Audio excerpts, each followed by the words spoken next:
terhormat Ibu Kepala Sekolah SD Negeri Garawi 2, yang terhormat Bapak Ibu Guru SD Garawi 2, pertama-tama marilah kita panjatkan puji dan syukur kehadirat Allah Subhanahu wa Ta'ala yang telah melimpahkan rahmat serta hidayahnya kepada kita semua, sehingga dapat berkumpul di tempat ini dalam kegiatan diseminasi budaya positif sekolah. Shalawat serta salam mari kita tujukan kepada Nabi Muhammad SAW, keluarga, sahabatnya yang telah membawa kita dari zaman kegelapan ke zaman terang benderang sekarang ini.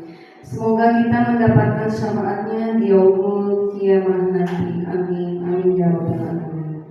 Bapak Ibu Guru semua, pada kesempatan kali ini izinkan saya membawakan acara dengan susunan acara yang akan kita laksanakan. Yang pertama pembukaan, yang kedua sambutan dari kepala sekolah, yang ketiga pemaparan materi, yang keempat sesi tanya jawab, yang kelima penutup. Untuk menyingkat waktu, mari kita langsung saja ke acara yang pertama, yaitu pembukaan. Marilah kita buka acara ini dengan bersama-sama mengucapkan basmalah. Acara selanjutnya yaitu sambutan kepala sekolah kepada yang terhormat Ibu Suryati SPDI. Kepadanya kami persilakan.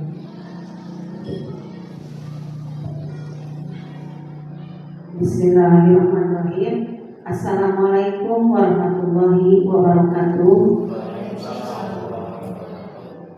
Terima kasih kepada pembawa acara yang telah memberikan waktu kepada saya. Pertama-tama Ibu Bapak Guru yang saya hormati, marilah kita panjatkan puji syukur kehadirat Rabbi yang mana pada hari ini kita bisa berkumpul bersilaturahmi, yaitu di dalam acara kegiatan atau rangkaian perjalanan Pak Didi sebagai CGP di aksi nyata. Pak Didi Supiadi ini termasuk CGP Angkatan 9. Mudah-mudahan Allah berikan kelancaran dan mendapatkan hasil yang diharapkan. Tidak lupa sholawat dan salam selalu kita curahkan, limpahkan ke junjungan kita Nabi besar Muhammad SAW, keluarganya, sahabatnya, dan kita sebagai umatnya yang insya Allah akan mendapatkan syafaat di akhir zaman. Amin amin ya rabbal alamin. Bapak Ibu yang saya hormati, di sini Pak Didi Suryadi SPD adalah sebagai CGP Angkatan 9. Di sini beliau adalah guru dari Sekolah Dasar Negeri Garawi 2, Kecamatan Sumberjaya, Kabupaten Majalengka, yang tentunya sekolah yang sangat kita banggakan ini. Di kegiatan ini, yaitu dalam melaksanakan aksi nyata di kegiatan modul 1.4 diseminasi budaya positif. Untuk itu, di kegiatan diseminasi ini adalah merupakan sebuah proses aktif yang melibatkan penyampaian informasi, juga pengetahuan dan hasil penelitian kepada khalayak yang lebih luas. Dan juga ada tujuannya. Tujuannya adalah sebagai partisipasi dan juga dorongan lebih banyak kepada guru untuk bergabung dengan program Merdeka Belajar dan juga memberikan kontribusi pada pendidikan di di lingkungan sekolah. Juga yang utamanya ya tentunya di khususnya di tempat tugas Pak Didi, yaitu di SDN Garawangi 2 yang sangat kita banggakan ini agar bisa memberikan informasi kepada teman sejawatnya dan juga memberikan motivasi kepada seprofesinya, kepada ibu bapak guru semua yang belum mendaftar agar bisa mengikuti jejak Pak Didi dan juga agar bisa semua guru di sini bisa mengikuti guru penggerak. Untuk itu agar bisa lebih memahami, nanti kita dengarkan bersama-sama pemaparan oleh Pak Didi Suryadi ya, lebih luasnya lagi nanti kita dengarkan dengan baik-baik. Mudah-mudahan dengan setelahnya kita mendengarkan pemaparan dari Pak Didi, kita bisa merasa termotivasi untuk ikut sebagai guru penggerak. Kiranya itu saja yang dapat saya sampaikan. Kurang lebihnya mohon maaf. Diakhiri billahi taufiq wal hidayah. Wassalamualaikum warahmatullahi wabarakatuh.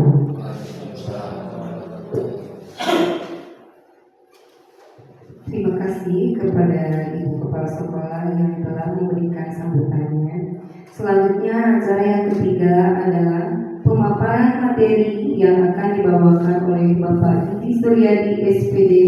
Kepadanya kami persilakan. Bismillahirrahmanirrahim. Assalamualaikum warahmatullahi wabarakatuh. Selamat siang Bapak Ibu semuanya, salam sejahtera buat kita semuanya. Izinkan saya di sini menyampaikan aksi nyata saya, yaitu diseminasi budaya positif yang telah saya pelajari selama mengikuti program guru penggerak. Mudah-mudahan nanti yang saya paparkan dapat memberikan dampak positif bagi Ibu untuk nanti bisa diterapkan di sekolah kita ini, yaitu di SDN Garawi 2. Next. Budaya positif, Bu. Mungkin Bapak Ibu sekarang masih bertanya-tanya, apa itu budaya positif? Ada yang tahu Bapak Ibu budaya positif? Next. Nah, ini adalah pengertian dari budaya positif. Budaya positif adalah nilai-nilai keyakinan dan kebiasaan-kebiasaan di sekolah yang berpihak pada murid agar murid dapat berkembang menjadi pribadi yang kritis, penuh hormat dan bertanggung jawab. Ya, ini adalah pengertian dari budaya positif yang nanti kita sama-sama usahakan bisa kita terapkan di sekolah tercinta kita, yaitu SDN 2. Next slide. Ada beberapa konsep inti budaya positif yang akan saya sampaikan pada kesempatan kali ini.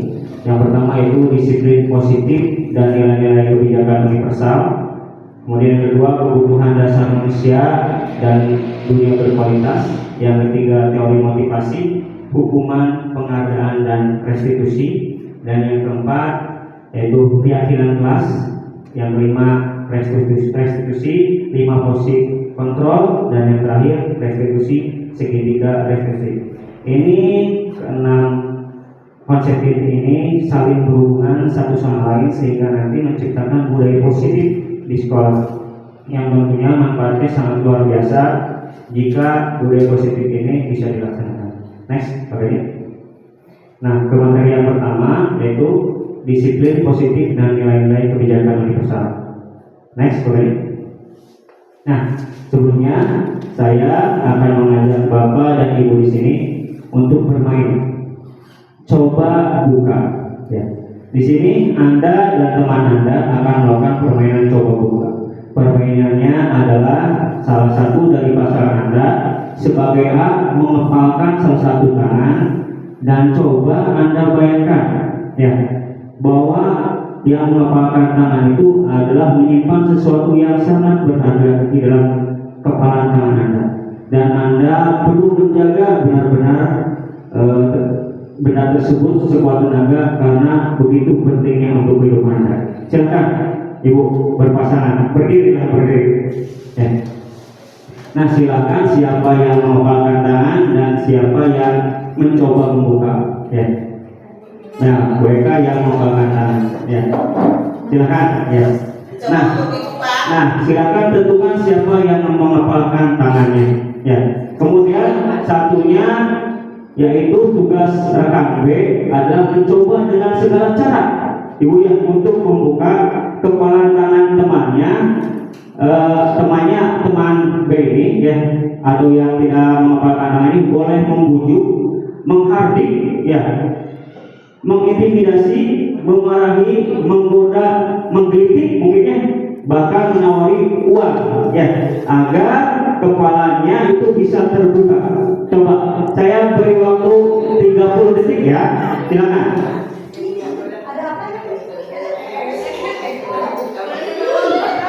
Ya, coba Ibu ya, sekuat tenaga Ibu ya, agar itu bisa dibuka. Boleh memilih, boleh menunjuk, boleh sakit, atau boleh ini. Ya, cukup Ibu ya, cukup. Ya, terima kasih.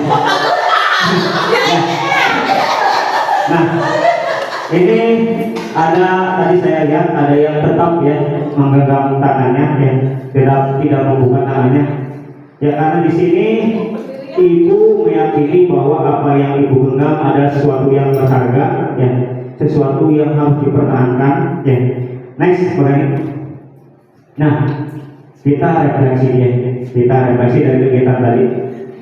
Dalam kegiatan tadi yang memegang kendali atau kontrol untuk membuka dan menutup kepalan tangan adalah ketiga yang berperan mengepalkan tangan. Benar ya?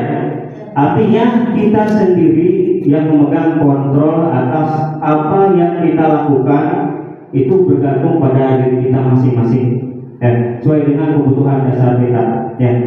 Begitu dengan murid ya, begitu pun dengan murid. Kita di sekolah, setiap tindakan yang mereka lakukan, mereka yang memegang kendali atau kontrol atas dirinya. Jadi kepalaan tangan itu ibaratkan siswa Ibu. Mereka memegang kendali terhadap apa yang mereka lakukan. Itulah murid. Next, boleh. Nah, ini yang sementara ini sampai saat ini Bapak Ibu yakini ilusi teori kontrol Dr. William Glasser, ilusi guru mengontrol murid. Ya. Pada dasarnya kita tidak dapat memaksa murid untuk berbuat sesuatu jika murid tersebut memilih untuk tidak melakukannya. Benar ya? Nah, walaupun tampaknya guru sedang mengontrol perilaku murid, hal demikian terjadi karena murid sering menginginkan dirinya dikontrol dengan sukarela dikontrol. Ya, jika Ibu berhasil mengontrolnya, itu ilusi yang pertama. Ilusi yang kedua adalah ilusi bahwa semua penguatan positif, efektif, dan bermanfaat. Penguatan positif atau bujukan ada bentuk-bentuk kontrol, yaitu dengan bujukan tadi Bu ya yang dilakukan. Segala usaha untuk mempengaruhi murid agar mengulangi suatu perilaku tertentu ada suatu usaha untuk mengontrol murid tersebut. Tetapi kembali lagi, kontrol ada di tangan murid ya, di murid. Kemudian yang ketiga, ilusi bahwa kritik ya dan membuat orang merasa bersalah dapat menguatkan karakter. Ini yang sering kita lakukan terlebih. Kita menasihati murid ketika melakukan kesalahan, ya ternyata itu hanya ilusi mereka bisa menuruti kita, ya entah itu karena mereka takut atau kenapa yang adalah sebenarnya. Yang terakhir ilusi bahwa orang dewasa memiliki hak untuk memaksa. Ini yang kita lakukan dulu-dulunya sebagai orang dewasa, sedangkan murid itu sebagai orang yang bisa kita atur. Ya. Banyak orang dewasa yang percaya bahwa mereka memiliki tanggung jawab untuk membuat murid-murid berbuat hal-hal tertentu. Apapun yang dilakukan dapat diterima selama ada sebuah kemajuan berdasarkan sebuah pengukuran kinerja. Ini yang kita lakukan. Ya. Ternyata itu semua ilusi dulu ya. Next begini. Nah, dalam rangka menciptakan lingkungan positif, salah satu strategi yang perlu kita tinjau kembali adalah penerapan disiplin di sekolah kita. Pertanyaannya adalah, apakah telah efektif? Apakah masih perlu ditinjau kembali? Atau apakah sesungguhnya arti dan disiplin itu sendiri apa kaitannya dengan nilai-nilai kebajikan? Ya, ini yang nanti kita akan coba ulas bersama-sama. Ya, mangga boleh next. Nah, ini tujuan disiplin positif atau budi positif ya. Ada menanamkan motivasi yang ketiga pada murid, yaitu untuk menjadi orang yang mereka inginkan dan menghargai dirinya sendiri dengan nilai-nilai yang mereka percaya. Ketika murid-murid kita memiliki motivasi tersebut, mereka telah memiliki motivasi intrinsik yang muncul dari dirinya, ya, yang berdampak jangka panjang. Motivasi yang tidak akan terpengaruhi adanya hukuman atau hadiah. Kita mungkin jika ada anak yang salah kita menghukum, atau agar anak dapat lulus kita beri hadiah. Ya, biasanya seperti itu. Nah, itu semua adalah sebuah kesalahan. Ya, next, boleh. Nah, ini nilai-nilai kebajikan ya yang coba guru tanamkan dalam diri murid ya. Ini ada profil pelajar Pancasila yang kita gadang-gadangkan yang sering kita bahas ya, yaitu beriman dan bertakwa kepada Tuhan Yang Maha Esa dan berakhlak mulia, mandiri, benar kritis, berkebijakan global, gotong royong, kreatif, dan banyak lagi nilai-nilai kebajikan yang ada dalam setiap ini ya. Ada Bio Prima Years Program, ada 9 pilar karakter Indonesia, High Foundation dan sebagainya. Next, nah ini ada juga nilai-nilai kebajikan dari 6 institusi atau organisasi: peduli, keserangan, kebersihan, komitmen, belas kasih, percaya diri, ya, bertujuan, rajin, berani. Ini yang kita inginkan dari siswa, ya, benar Ibu Bapak ya. Nah, next slide. Nah, kita beralih kepada motivasi perilaku manusia. Murid adalah manusia, ya. Oleh karena itu kita coba sama-sama mempelajari apa motivasi perilaku manusia. Next. Nah, sekarang Ibu Bapak, mari kita tanyakan ke diri kita sendiri, ya, bagaimana kita berperilaku, mengapa kita melakukan segala sesuatu, apakah kita melakukan sesuatu karena adanya dorongan dari lingkungan atau ada dorongan yang lain. Terkadang kita melakukan sesuatu karena kita menghindari rasa sakit atau ketidaknyamanan. Terkadang kita juga melakukan sesuatu untuk mendapatkan apa yang kita mau. Benar Ibu ya, Bapak ya? Ya, next. Nah, menurut ini dia terus dalam bukunya, ya. Ini ada katakan ada 3 motivasi perilaku manusia. Yang pertama, untuk menghindari ketidaknyamanan atau hukuman. Kenapa seorang melakukan sesuatu atau bertindak? Kedua, untuk mendapatkan imbalan, penghargaan dari orang lain. Yang ketiga, untuk menjadi orang yang mereka inginkan dan menghargai diri sendiri dengan nilai-nilai yang mereka percaya. Ini 3 motivasi seseorang melakukan sesuatu atau tindakan. Ya, next. Nah, untuk menghindari ketidaknyamanan hukuman dan untuk mendapatkan imbalan penghargaan dari orang tua, ini termasuk motivasi eksternal atau dari luar, dari luar bukan dari diri sendiri. Nah, saat guru memahami ketiga motivasi perilaku manusia, maka guru dapat memilih motivasi ada pada diri murid jika murid memiliki motivasi untuk menghindari ketidaknyamanan atau hukuman dan untuk mendapatkan imbalan penghargaan dari orang lain. Maka motivasi yang ada pada diri anak berasal dari eksternal, dari luar, ya. Itu yang murid rasakan, ya, bahwa murid bertindak kadang-kadang untuk menghindari ketidaknyamanan atau hukuman dari guru atau mendapatkan imbalan atau penghargaan dari orang lain atau itu. Next, boleh. Nah, ini adalah motivasi internal atau motivasi yang datang dari diri sendiri, ya, dari lubuk hatinya, untuk menjadi orang yang mereka inginkan dan menghargai diri sendiri dengan nilai-nilai yang mereka percaya. Nah, untuk menciptakan motivasi ini, hindari hukuman dan pemberian penghargaan agar meminimalisir motivasi eksternal dalam diri murid. Jadi kita harus lebih menekankan pada untuk menjadi orang yang mereka inginkan dan menghargai diri sendiri dengan nilai-nilai yang mereka percaya. Bagaimana caranya? Nanti kita akan bahas bersama. Ya. Lanjut. Nah, tujuan disiplin positif ini tujuannya. Tujuan dari disiplin positif adalah menanamkan motivasi yang ketiga untuk menjadi orang yang mereka inginkan dan menghargai diri sendiri dengan nilai-nilai yang mereka percayai. Pada murid-murid kita yaitu untuk menjadi orang yang mereka inginkan dan menghargai diri sendiri dengan nilai-nilai yang mereka percayai. Ketika murid-murid kita memiliki motivasi tersebut, mereka telah memiliki motivasi intrinsik atau motivasi dalam dirinya, ya, yang berdampak nanti akan jangka panjang Ibu, ya, jika itu datang dari dirinya, ya. Next. Nah, ini ada selanjutnya kebutuhan dasar manusia dan dunia berkualitas, ya. Next. Nah, saya bertanya lagi Bapak Ibu, pernahkah terpikir oleh Bapak Ibu jika ada murid yang melakukan pelanggaran di sekolah tanpa kita menghakimi dulu kesalahannya, kenapa mereka melakukan hal tersebut?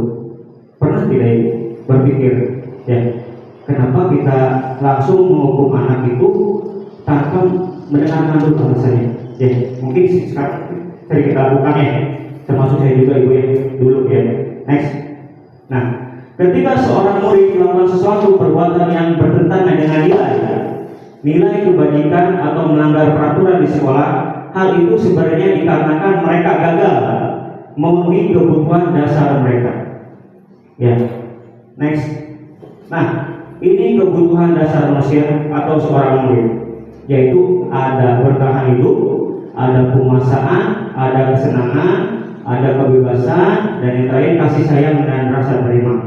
Ini kebutuhan dasar yang manusia atau kita atau murid, ya, yang coba memenuhi setiap harinya. Jika seseorang melakukan kesalahan, berarti mereka gagal memenuhi kelima kebutuhan dasar ini. Ya, next.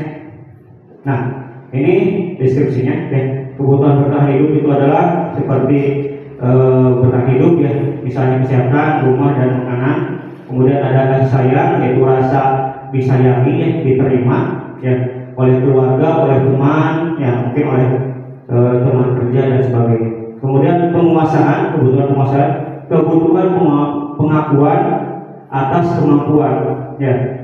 Ini meliputi keinginan untuk meninggalkan pengaruh komitmen untuk membuat perbedaan, bisa membuat capaian kompetensi diakui atau dihormati, ya.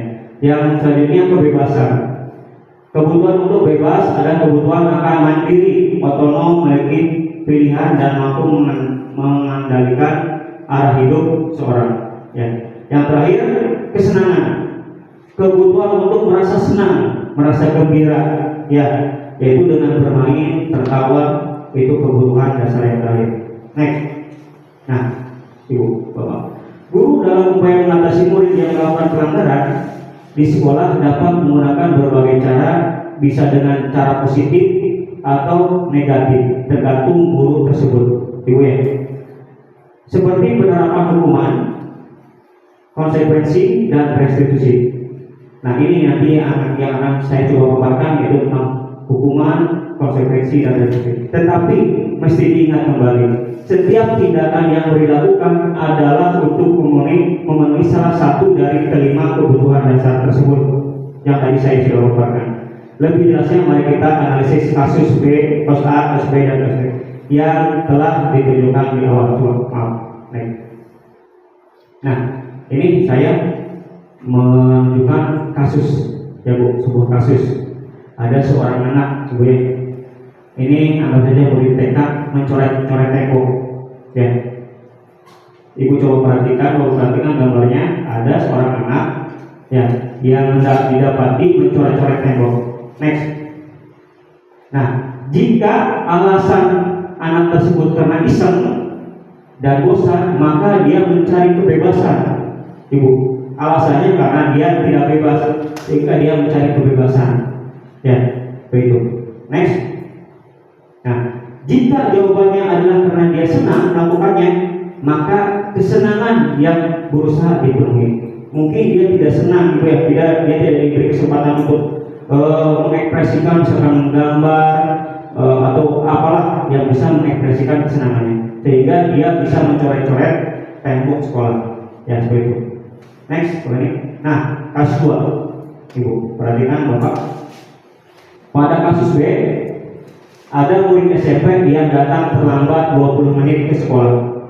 Dia terlambat. Nah, coba nanti kebutuhan dasar apa yang coba dipenuhi oleh anak tersebut sehingga dia melakukan sebuah pelanggaran.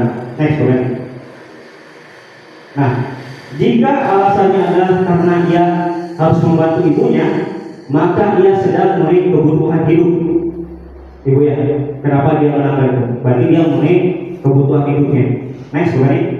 Nah, jika ia mengatakan bahwa ia kesiangan, ibunya tidak membangunkannya, maka ia mungkin sedang berupaya memenuhi cinta dan kasih sayang karena ingin diperhatikan oleh ibunya. Ya, seperti itu ya. Mungkin karena di rumahnya dia tidak diperhatikan sehingga dia sengaja tidak berangkat ke sekolah atau kesiangan sehingga ibunya bisa membangunnya. Dia memenuhi cinta dan kasih sayang kebutuhannya. Next, boleh. Nah, selanjutnya, jika ia ingin diperhatikan oleh gurunya atau ibunya, karena gurunya pasti akan melaporkan hal tersebut pada orang tuanya. Ini sama ya tadi perhatiannya. Next, boleh. Nah, kasus T. Ada seorang anak yang di sini murid SD yang merobek kertas temannya. Ya. Next.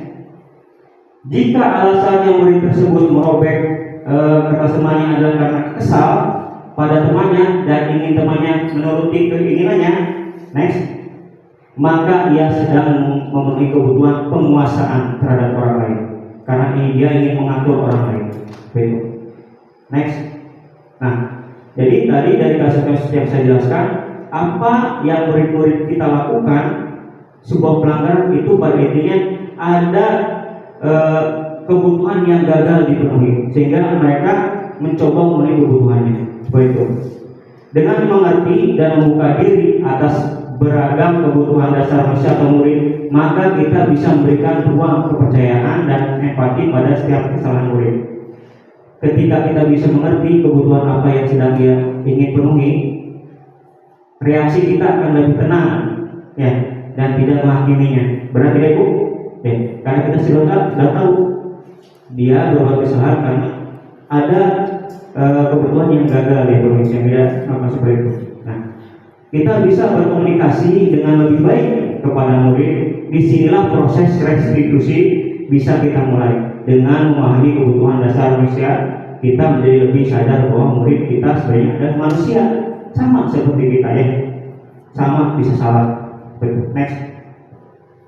Nah, tugas kita sebagai guru adalah membimbing mereka untuk belajar memperbaikinya, bukan menghakiminya, bukan menghukumnya seperti itu, tapi kita membimbingnya untuk bisa belajar memperbaikinya. Setuju Ibu ya? Oke. Ya, next. Nah, sekarang kita kepada hukuman, konsekuensi dan restitusi. Mungkin Bapak Ibu bertanya-tanya yang ketiga, istilah ini apa sih? Ya mungkin yang hukuman dan konsekuensi ya mungkin yang sering Bapak Ibu dengar. Mungkin ini ada yang berpendapat ini ada kesamaan, tetapi coba kita lihat. Next. Nah, hukuman pengertiannya bersifat satu arah atau sepihak dari pihak guru yang memberikan dan murid yang menerima satu hukuman tanpa melalui kesepakatan. Berarti tidak itu hukuman biasanya tidak disepakati oleh dua orang, murid dan guru tidak, tapi sepihak. Hanya guru, kamu keliling lapang, kamu membersihkan misalnya toilet, itu sepihak kan Bu? Tidak dikompromikan, tidak diskusikan secara bersama, itu hukuman. Atau pengarahan dari pihak guru baik sebelum atau sudahnya. Hukuman yang diberikan bisa berupa fisik, tadi mengelilingi lapangan, ya, maupun fisikis, berupa cacian, ya, berupa ya apapun itu ya, makian, itu ada fisikis. Nah, menyalahkan, menghardik, mengkritik, menyindir, merendahkan, ini yang sifatnya hukuman fisikis, sehingga menciptakan identitas gagal pada murid. Dampaknya memberikan hukuman pada murid, yaitu murid merasa marah, merasa bersalah, rendah diri, mengasingkan dirinya. Benar Ibu? Itu dampak dari hukuman. Next. Ini adalah pengertian dari konsekuensi. Disiplin istilahnya merupakan kegiatan untuk menggantikan yang hilang karena kesalahan. Konsekuensi sudah direncanakan atau sudah disepakati dan sudah dibahas dan disetujui oleh murid dan guru. Umumnya bentuk-bentuk konsekuensi dibuat oleh pihak guru sekolah dan murid sudah mengetahui sebelumnya konsekuensi yang akan diterima bila ada melanggar. Nah, ini biasanya peraturan sekolah ibu ya. Misalkan kita tidak mengerjakan PR, maka siswa suruh di luar ya, untuk mengerjakan PR tersebut. Jika misalkan anak terlambat ke sekolah, maka nanti jam sekolahnya tidak boleh pulang terlebih dahulu, yaitu dari jam atau waktu keterlambatan. Misalkan dia terlambat 20 menit, maka dia juga harus diam di sekolah, jangan dulu pulang 20 menit dan mempelajari materi yang belum dia pelajari. Itu biasanya konsekuensi. Ya. Tetapi ini sudah diketahui oleh murid, ya, karena biasanya dipampang ya di peraturan sekolah yang bisa dibaca oleh murid. Betul. Pada konsekuensi murid tetap dibuat tidak nyaman, benar ibu? Ya, untuk jangka waktu pendek biasanya kepatuhan penguatan hanya bertahan dalam jangka waktu pendek, benar. Jadi ini yang sementara, ibu, karena bukan dari hatinya, ya bukan dari hati untuk memperbaiki kesalahannya, tetapi karena paksaan yang sudah ada dari aturan sekolah. Ya. Next, nah ini perbedaan hukuman, disiplin dan konsekuensi ya. Sifatnya hukuman tidak terencana tiba-tiba, sedangkan disiplin itu terencana berupa kesepakatan sudah dibahas. Arahnya satu arah dari pihak guru saja, kemudian konsekuensi itu umumnya dibuat guru kan, dan guru mengetahuinya karena dipasang yaitu di papan misalnya tata tertib atau apa ya. Kemudian bentuknya fisik, psikis, anak disakiti dalam bentuk perbuatan atau kata-kata. Ya. Sedangkan ini sesuai dengan kesepakatan. Misalkan murid tidak mengerjakan PR tadi, harus mengerjakan PR di luar. Ya. Kenyamanan, murid tidak nyaman dan dalam jangka pendek sama. Ya. Kemudian ukuran ini tidak dapat diukur, sedangkan ini dapat diukur karena terpampang ya dalam tata tertib. Next. Nah, ini restitusi. Restitusi adalah proses menciptakan kondisi bagi murid untuk memperbaiki kesalahannya. Ya, restitusi juga merupakan proses kolaboratif yang mengajarkan murid untuk mencari solusi untuk masalah mereka dan membantu murid berpikir tentang orang seperti apa yang ingin mereka inginkan dan bagaimana mereka harus memperlakukan orang lain. Melalui pendekatan restitusi, ketika murid berbuat salah, guru akan menanggapi dengan mengajak murid berefleksi tentang apa yang dapat mereka lakukan untuk memperbaiki kesalahan mereka, sehingga mereka menjadi pribadi yang lebih baik dan menghargai dirinya. Pendekatan restitusi ini tidak hanya menguntungkan korban, tetapi juga menguntungkan orang yang telah berbuat salah. Ya.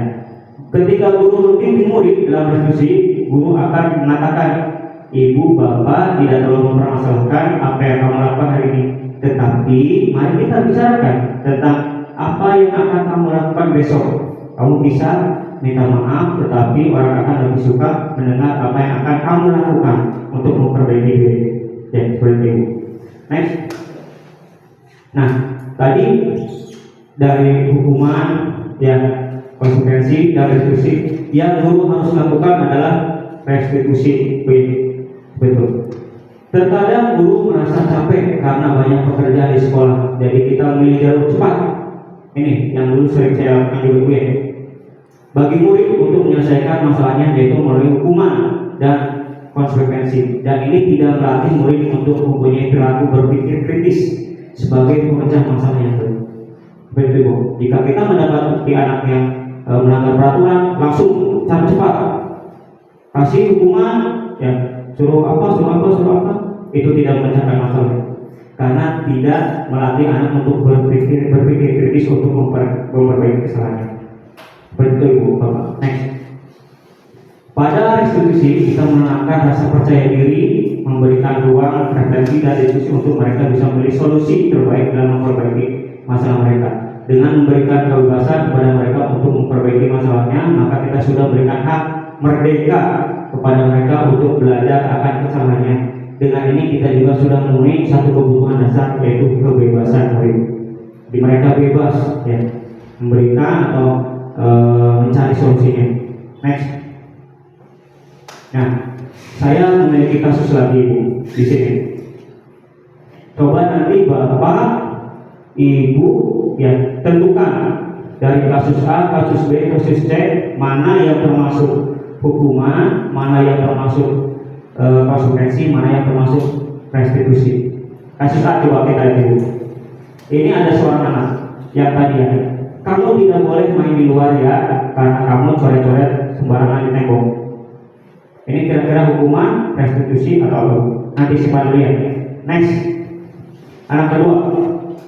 Tadi pagi aku terlambat 20 menit, maka aku harus menunggu 20 menit lagi untuk pulang. Ya.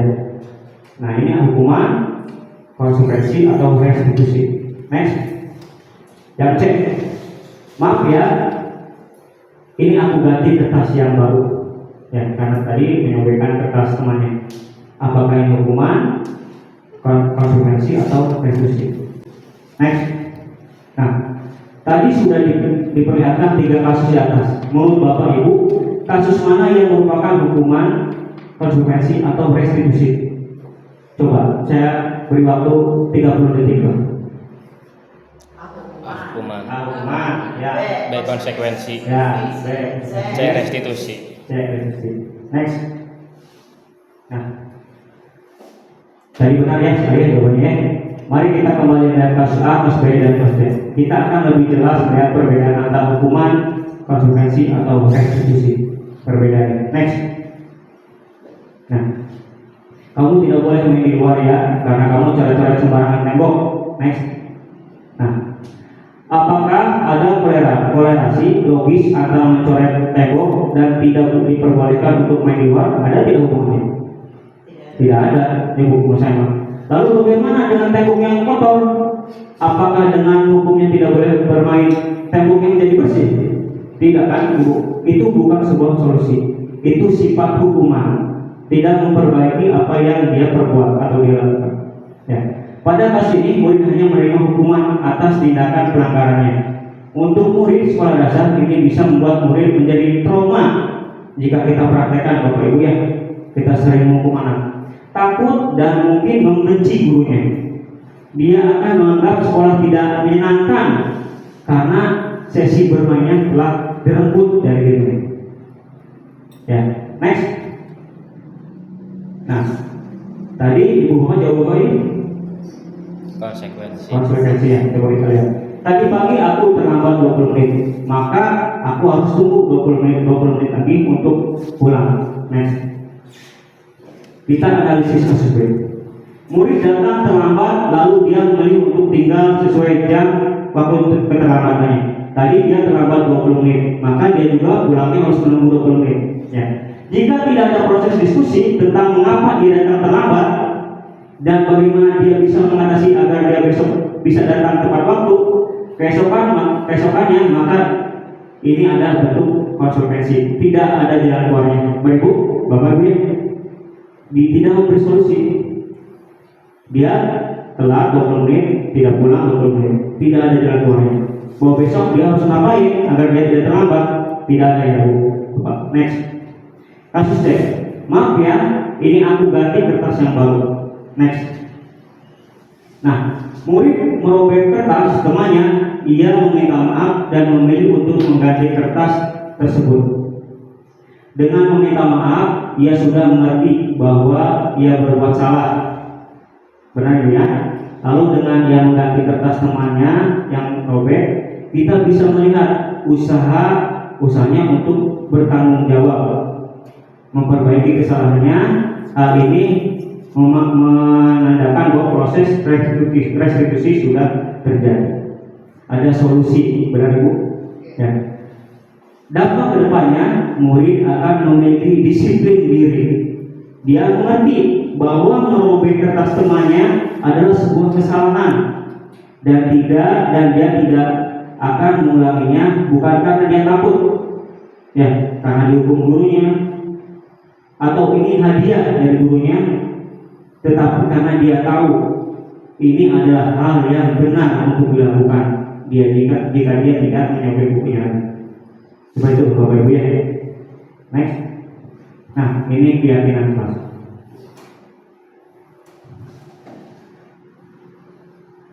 Kemudian dari keyakinan kelas dan peraturan kelas, mungkin Bapak Ibu sedikit menanyakan, apa sih perbedaannya peraturan kelas dan keyakinan kelas?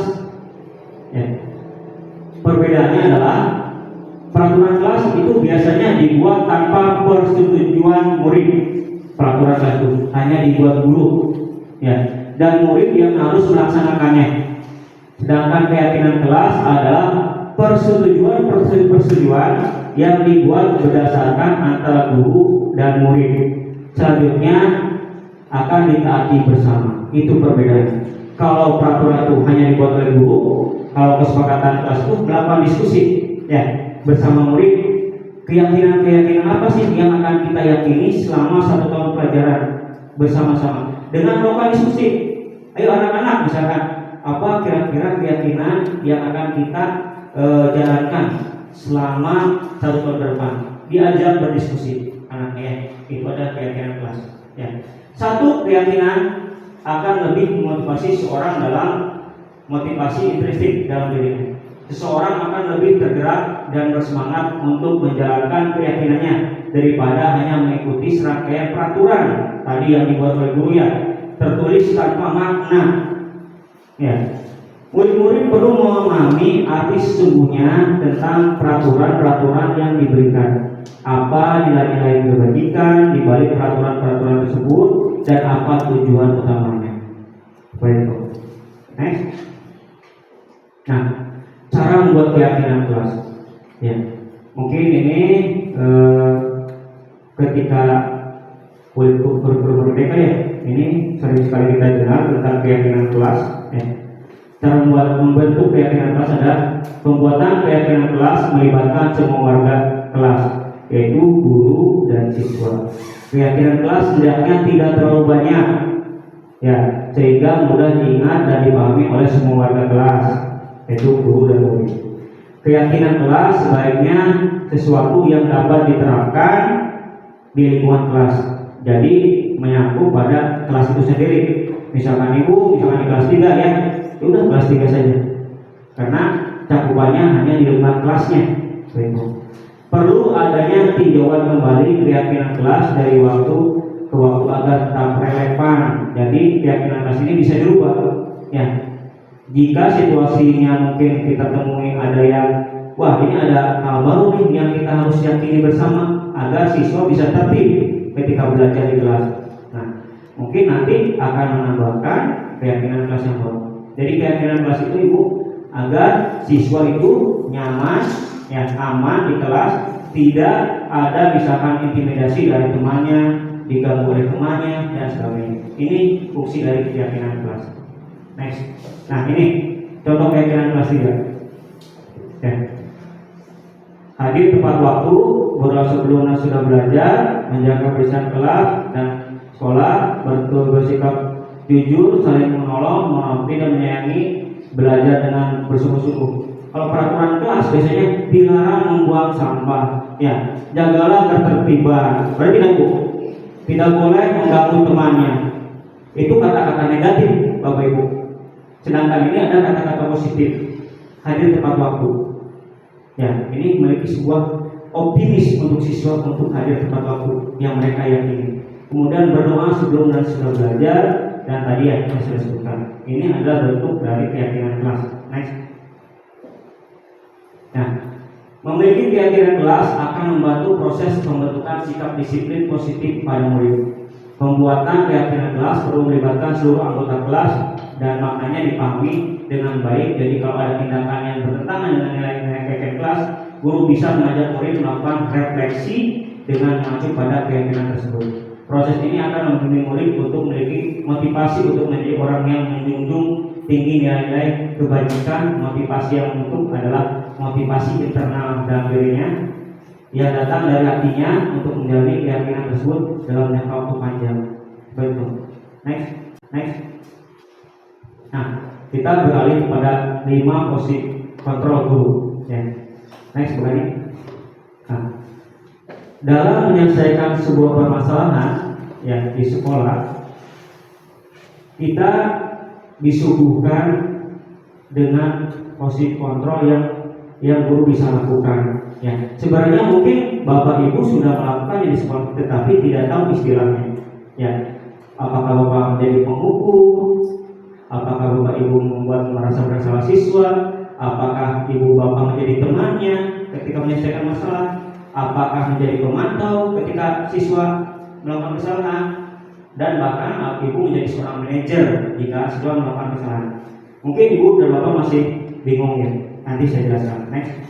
Nah, posisi penghukum ini, ketika guru mendapati siswa yang melanggar peraturan, ya, guru dalam posisi penghukum, guru berbicara dengan nada menghardik. Kamu menghardik, Bu? Ya, menunjuk-nunjuk, berkacak pinggang, kamu ya, gitu ya, membentak dan menghukum. Ini biasanya berupa fisik, tadi suruh mengelapang, suruh memungut sampah, membersihkan halaman dan sebagainya, maupun psikis tadi dengan cara membentak, ya, menunjuk-nunjuk, menghardik. Ibu berarti ketika melakukan seperti itu, Ibu melakukan posisi guru sebagai penghukum. Ya, next. Nah, posisi merasa bersalah. Ya, guru berbicara dengan nada suara cenderung lembut, tenang, namun kata-katanya menyalahkan murid. Guru akan mengatakan hal-hal yang merasa kesalahan ada pada murid dengan membuat guru seolah-olah menderita. Ya, misalkan seperti ada murid yang ribut saja di kelas. Ya, Ibu sebagai posisi pembuat merasa bersalah mengatasi anak, misalkan jangan seperti itu sih, nanti bapaknya dimarahi oleh kepala sekolah, nanti bapak ditegur dan sebagainya. Seolah-olah ibu menderita oleh anak tersebut, maka anak tersebut akan merasa bersalah. Ya, hal tersebut tidak baik ibu lakukan. Ya, next. Posisi teman, ibu mungkin sering melakukannya juga ya. Posisi guru sebagai teman, guru berbicara dengan nada yang ramah, ya, cenderung bersanda gurau untuk menghangatkan suasana sehingga murid akan merasa aman dan akrab dengan guru. Tetapi ada tapinya Bapak Ibu. Dampak posisi teman ini bagi murid akan merasa ketergantungan, ya, pada satu guru atau guru tertentu, dan murid tidak mandiri. Bahkan bisa menyepelekan apa yang dilakukan. Lah, dari ibunya juga tidak marah, lah dari bapaknya juga tidak marah, seperti ini. Ini memposisikan Bapak Ibu sebagai teman, tidak baik ibu dilakukan. Ya, next. Posisi guru sebagai pemantau. Guru akan mengandalkan pada perhitungan data untuk mengontrol murid. Ini biasanya tata tertib Ibu ya, peraturan sekolah. Ya, seorang guru yang bersifat posisi pemantau akan bersuara dengan nada datar, biasa, tidak emosional, tidak bersanda gurau, agar tercipta identitas diri positif, formal sifatnya Ibu. Pemantau akan senantiasa memantau siswa untuk diberikan sanksi. Ini sanksi. Maka guru pun harus selalu mengawasinya. Seperti Ibu, misalnya ada anak yang melanggar peraturan, silakan kamu ambil 3 tong sampah dan ambil sampah dalam sekolah. Otomatis Ibu harus jadi pemantau, berada dengan sanksi yang Ibu berikan. Seperti itu. Dampak posisi pemantau ini tidak baik Ibu bagi murid, akan menghitung rezeki dan hadiah tanpa sepenuhnya memahami nilai kebajikan yang dituju dan tidak sepenuhnya mandiri. Ini tidak buat anak mandiri dan cenderung dia melakukan kesalahan tersebut ya karena atas dorongan eksternal ya dia melakukannya, tidak memberikan solusi agar dia tidak melakukan kesalahan lagi. Yang ini adalah posisi pemantau dan ini juga kurang tepat Ibu ya, kurang tepat. Tetapi di antara dua tadi ini mungkin yang lebih baik. Next, ini posisi manajer. Posisi manajer mungkin seorang guru ya, Ibu juga mungkin Bapak juga sering melakukannya. Posisi manajer merupakan posisi kontrol yang disarankan untuk membimbing murid dengan nada suara yang netral, tidak emosional, tidak terlalu ramah, dan tidak berada tinggi sehingga tercipta identitas positif dan memiliki sikap disiplin yang membuat murid mandiri, bertanggung jawab, dan dapat memecahkan masalahnya. Dampak posisi manajer bagi murid adalah menjadi mandiri dan percaya diri dengan mengerjakan masalah. Ini kita sebagai guru sebaiknya memposisikan diri sebagai posisi manajer karena kita menawarkan solusi, mengajak diskusi anak ketika melakukan kesalahan untuk mencari solusi-solusi yang bisa membuat anak tidak melakukan kesalahan tersebut terulang kembali. Ini nanti lebih jelasnya akan saya paparkan. Next. Nah ini di antara kelima posisi kontrol tersebut sebaiknya seorang guru menggunakan posisi kontrol sebagai manajer. Kenapa? Satu, guru membuat sesuatu dengan murid. Tadi berdiskusi, mempersilahkan murid untuk mempertanggungjawabkan perilakunya dan mendukung murid agar dapat menemukan solusi atas masalahnya sendiri. Yang kedua, posisi manajer mengacu pada restitusi yang dapat menjadikan murid sebagai manajer bagi dirinya sendiri sehingga tercipta identitas positif berhasil pada diri murid. Ini ya, yang sebaiknya mungkin kita sebagai guru memposisikan sebagai manajer. Kita mengajak diskusi murid untuk mendiskusikan, ayo bagaimana solusi yang terbaik bagi kamu agar kamu tidak melakukan kesalahan lagi. Seperti itu. Next. Nah ini, pakai video tadi.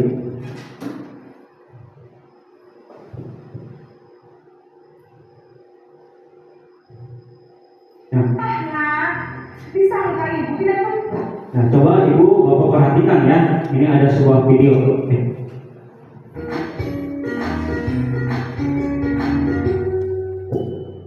Salam bahagia ibu dan bapak guru hebat.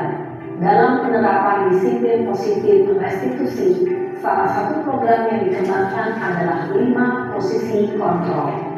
5 posisi kontrol dalam restitusi adalah proses perjalanan seorang pendidik agar dapat mengenali dirinya. Pada video kali ini, kita akan membahas tentang 5 posisi kontrol yang dikembangkan oleh Diane Lawson dan contoh penerapannya.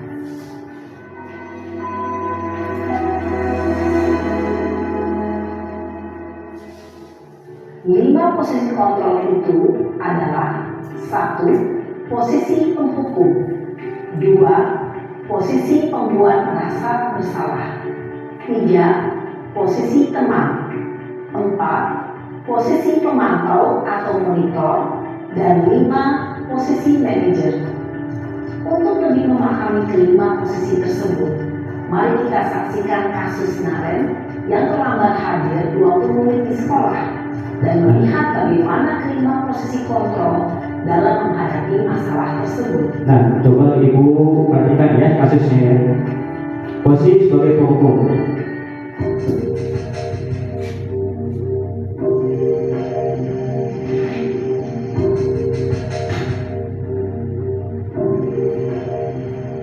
Naren, sini kamu. Selamat pagi bu. Selalu terlambat. Kamu deh, pasti terlambat. Maaf bu, saya Apa? Apa coba? Alasan kamu apa lagi? Kapan sih kamu tidak terlambat?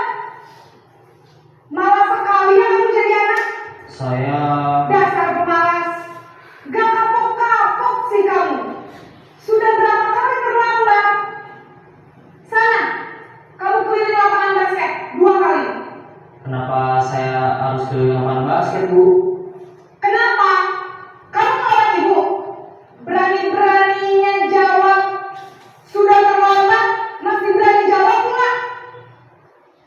Sekarang, keliling lapangan basket 5 kali sekalian. Biar kapok. Cepat. Pergi sana ke lapangan basket.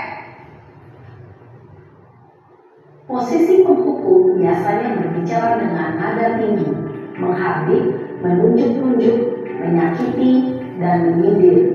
Hukuman bisa berupa fisik maupun psikis. Ibu dan bapak guru hebat, dampak yang terjadi pada murid ketika guru berada pada posisi penghukum adalah murid cenderung akan memberontak, bahkan menyimpan dendam.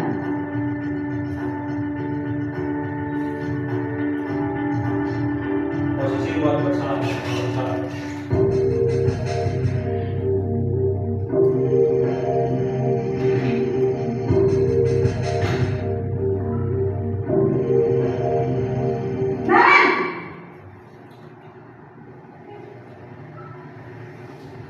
Selamat pagi Bu.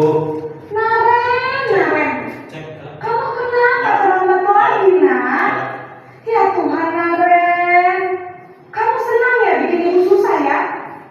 Kalau kamu terlambat lagi, nanti ibu yang ditegur bapak kepala sekolah, nak. Disangka ibu tidak bisa membina kamu. Duh, gimana ini? Maaf Bu. Duh, Gusti Naren, kamu suka ya kalau ibu tegur bapak kepala sekolah? Terus, sekarang ibu harus tulis apa yang ibu absen? Ini kamu sudah sering terlambat loh.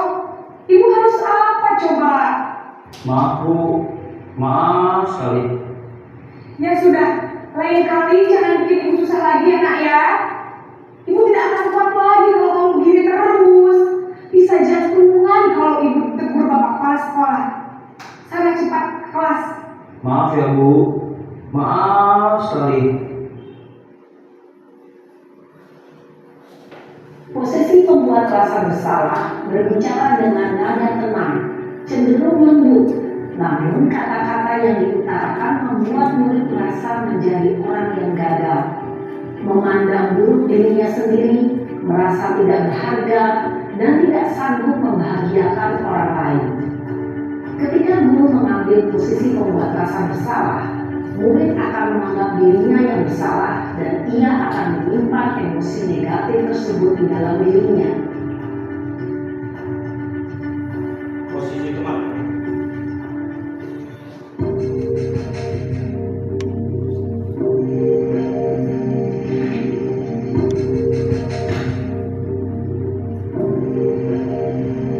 Naren,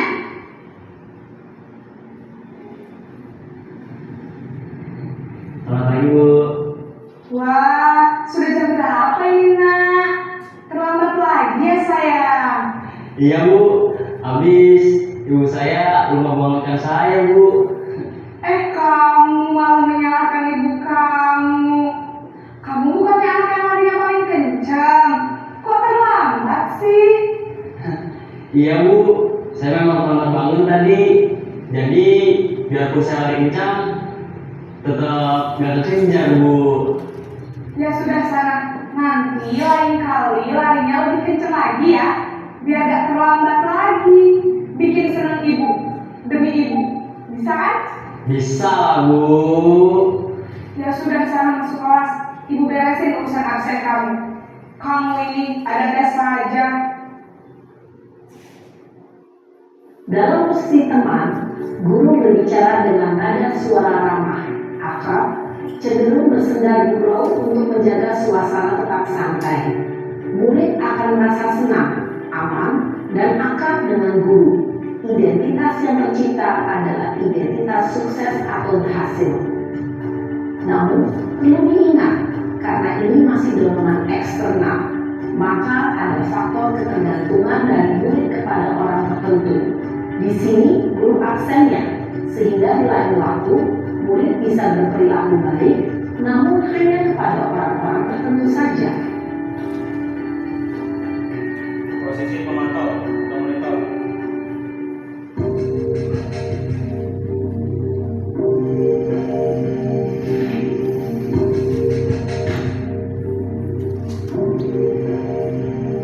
Naren!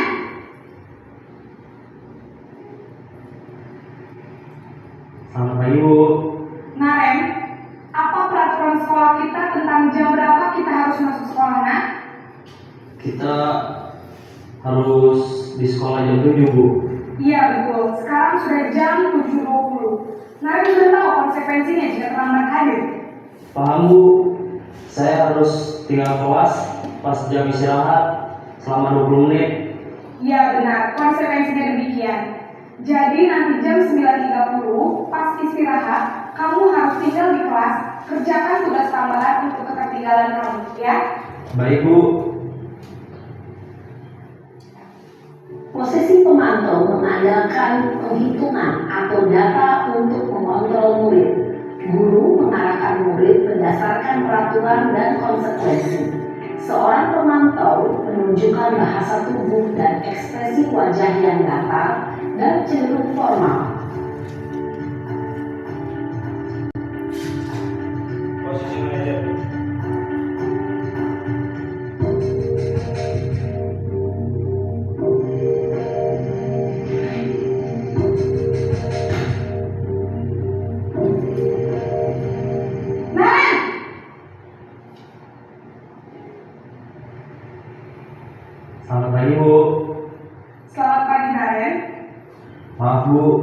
saya terlambat. Iya, sekolah masuknya jam 7, sekarang sudah jam 7.20. Jadi sekarang bagaimana ini, Naren? Maaf Bu, saya lupa alarm saya semalam. Baiklah, menurut kamu, keyakinan sekolah yang mana yang perlu kamu tingkatkan? Menghargai diri sendiri dan orang lain mungkin ya Bu. Setuju. Jadi, apakah Naren meyakini prinsip saling menghormati tersebut? Iya Bu, saya meyakininya. Apakah Naren bersedia memperbaiki masalah keterlambatan ini? Bersedia Bu. Bagaimana kamu akan perbaiki masalah keterlambatan ini? Saya akan coba untuk tidak lupa menyetel alarm saya Bu. Baik, kalau Naren lupa menyetel alarm di rumah, ada orang yang kira-kira bisa bantu mengingatkan tidak? Ada Bu, kakak saya, Kak Emma. Ada lagi selain Kak Emma? Selain Kak Emma, ada ibu saya. Baik, jadi yang mengingatkan Naren adalah Kak Emma dan ibu kamu ya? Kira-kira akan mulai setel alarm kapan nih, Naren? Setelah pulang sekolah, akan segera saya lakukan. Baik, jadi Naren akan setel alarm untuk bangun besok pagi dan akan diingatkan oleh kakak dan ibunda Naren ya. Ada lagi yang mungkin perlu dilakukan, Naren, agar tidak terlambat bangun lagi. Tidak ada Bu. Baik, Naren, terima kasih untuk kerjasama kamu. Sekarang kamu perlu kembali ke kelas untuk belajar. Baik Bu, terima kasih. Posisi manajer adalah posisi kontrol yang disarankan untuk membimbing murid memiliki sikap disiplin yang positif, yaitu murid yang mandiri, bertanggung jawab, dan dapat memecahkan masalah.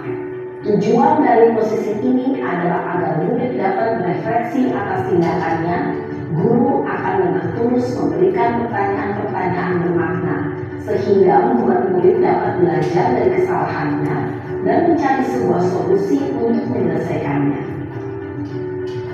Ibu dan Bapak guru hebat, setelah mengamati adegan kelima posisi kontrol tadi, kira-kira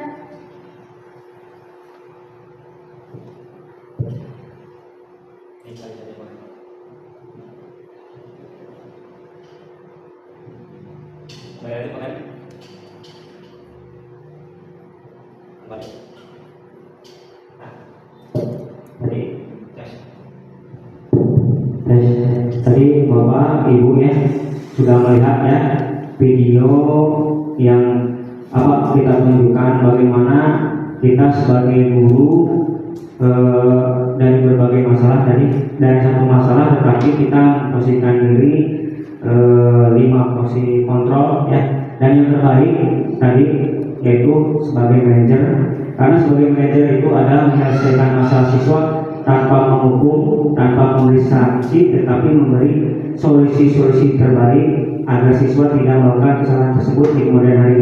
Dan ini nantinya akan menjadi kebiasaan baik yang datang dari dirinya, faktor internal dari dirinya untuk terus melakukan hal tersebut. Next, nah kita balik kepada segitiga restitusi. Next. Nah, pengertiannya segitiga restitusi adalah merupakan proses untuk menciptakan kondisi bagi murid untuk memperbaiki kesalahan mereka sehingga mereka bisa kembali pada keyakinan kelas dan menumbuhkan budaya positif dalam diri. Ini ada hubungannya dengan tadi posisi manajer ya, restitusi segitiga restitusi ini. Nah ini dalam menyelesaikan sebuah permasalahan siswa, ibu, bapak, kita diberikan cara untuk dapat menyelesaikan masalah murid itu dalam solusi yang terbaik agar siswa dapat disiplin dan tidak mengulangi kesalahannya kembali. Di sini disuguhkan tentang segitiga restitusi. Ya. Di sini ada menstabilkan identitas, validasi tindakan yang salah, menanyakan keyakinan. Ini yang harus kita lakukan ketika kita menghadapi anak yang melakukan pelanggaran. Mungkin Bapak Ibu dan masih bingung ya, nanti saya jelaskan. Next. Nah, tadi menstabilkan identitas, langkah pertama pada bagian dasar segitiga adalah menstabilkan identitas.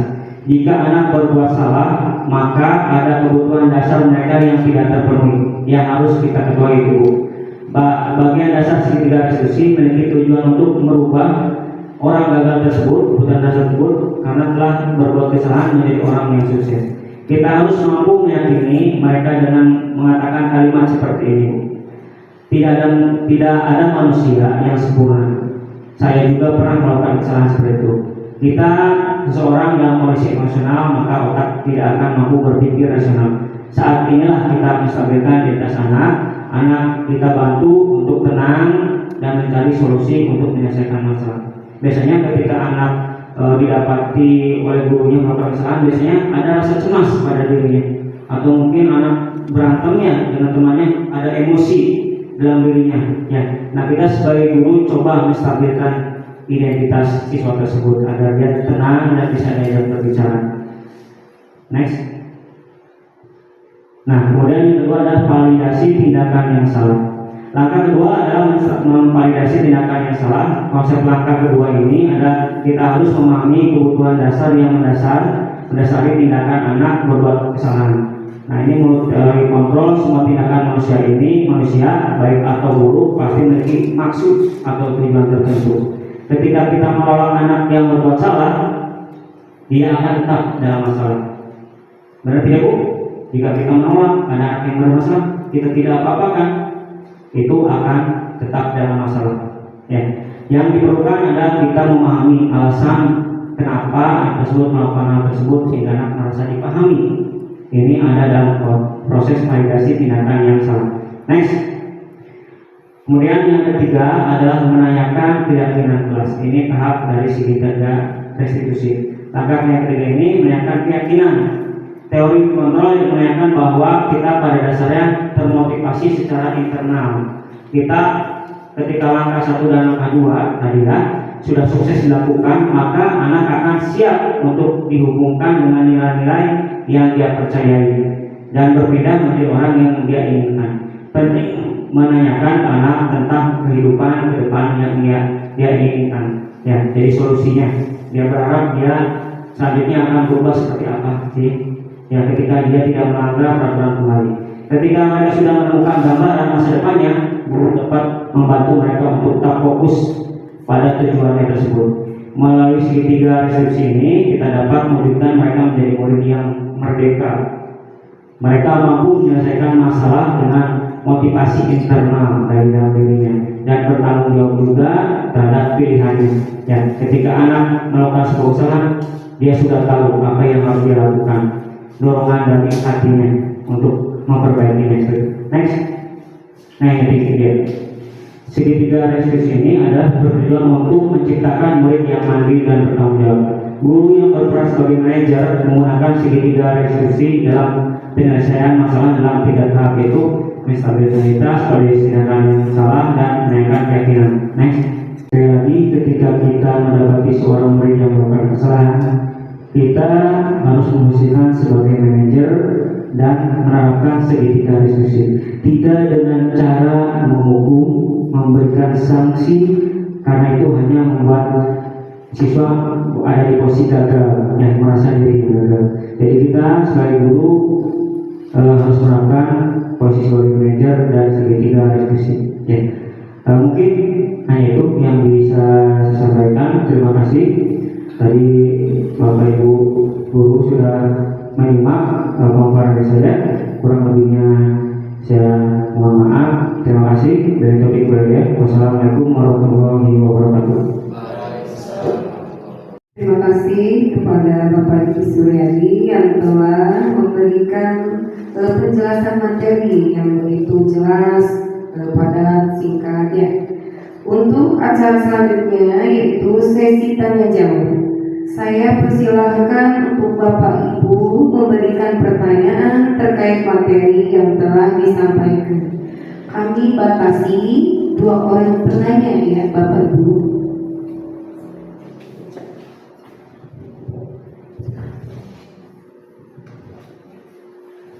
Assalamualaikum warahmatullahi wabarakatuh.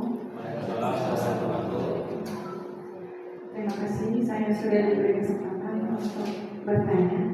Untuk tadi menjelaskan apa perbedaan posisi kontrol guru sebagai pemantau dan sebagai manajer. Terima kasih. Terima kasih kepada Ibu Ega yang telah memberikan pertanyaannya. Tadi pertanyaannya adalah apa perbedaannya posisi kontrol seorang guru sebagai monitor, pemantau, dan sebagai manajer. Tadi berdasarkan video yang telah saya sampaikan dan pemaparan yang saya sampaikan, ketika kita memposisikan diri sebagai pemantau, kita berarti bersikap formal, bersikap memposisikan diri menerapkan peraturan sekolah. Ada aksi, ada reaksi, ada akibat, ada sebab, ada akibat. Ada misalkan siswa melanggar sebuah peraturan, maka akan ada sanksi yang didapat. Seperti itu. Sedangkan lagi posisi manajer sebagai guru, kita ketika menghadapi seorang murid yang bermasalah, kita tidak memberikan hukuman, tidak memberikan sanksi ataupun apapun, tetapi kita memberikan kesempatan kepada anak tersebut untuk berdiskusi, mencari solusi, menanyakan alasannya kenapa dia seperti itu, dan kemudian mencari solusi bersama-sama untuk dapat diterapkan kepada siswa tersebut agar dia tidak mengulangi kesalahan yang serupa di kemudian hari. Mungkin itu ibu-ibu yang dapat saya jawab ya. Terima kasih. Mungkin pertanyaan selanjutnya.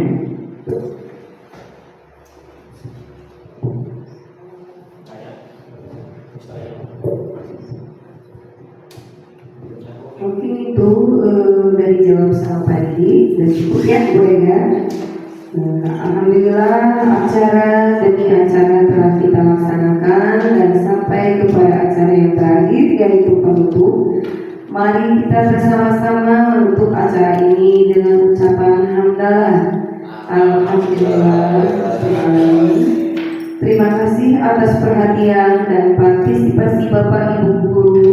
Mudah-mudahan acara yang telah kita laksanakan memberikan manfaat untuk kita semua. Amin.